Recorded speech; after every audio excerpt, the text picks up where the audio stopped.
यीशु और समरी स्त्री का किस्सा यूहन्ना के सुसमाचार के 4 अध्याय में विस्तार से मिलता है।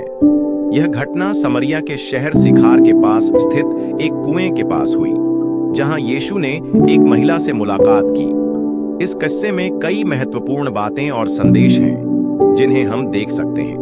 1. सामाजिक और सांस्कृतिक भेदभाव को तोड़ना। उस समय यहूदी और समरियाई लोग एक दूसरे से घृणा करते थे। यहूदी यह मानते थे कि समरियाई लोग धर्म की सही जानकारी नहीं रखते और उनकी पूजा विधि गलत थी। फिर भी यीशु ने इस भेदभाव को नकारते हुए एक समरियाई महिला से बातचीत की। यह दिखाता है कि यीशु ने धर्म, जाति और समाज के भेदभाव से परे मानवता के साथ संवाद किया। 2.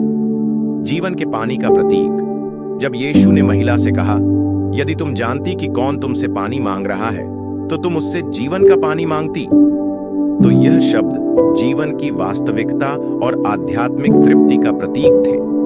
यीशु ने महिला को यह बताया कि वह जो पानी दे रहा है वह केवल शारीरिक प्यास को ही शांत नहीं करता, बल्कि आत्मा को तृप्त करने वाली शक्ति है।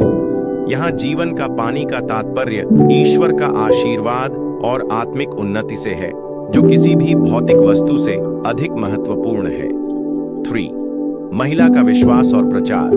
जब यीशु ने महिला से उसकी निजी जिंदगी के बारे में पूछा और बताया कि उसके पास 5 पति थे और अब वह किसी के साथ रह रही थी, तो महिला ने यीशु को एक भविष्यवक्ता के रूप में पहचाना। इसने उसके दिल में यीशु के प्रति श्रद्धा और विश्वास जगाया। उसने अपने गांव में जाकर यीशु के बारे में बताया और बहुत से लोग यीशु पर विश्वास करने लगे। यह दर्शाता है कि यीशु का संदेश किसी भी व्यक्ति को बदल सकता है, चाहे वह किसी भी स्थिति में हो। 4. महिला के लिए आध्यात्मिक जागरूकता। महिला की कहानी से यह भी सीखने को मिलता है कि यीशु ने न केवल उस महिला के सामाजिक या भौतिक स्थिति को देखा, बल्कि उसकी आत्मिक स्थिति पर भी ध्यान दिया। जब वह महिला यीशु के संदेश को समझती है और विश्वास करती है, तो उसका जीवन बदल जाता है।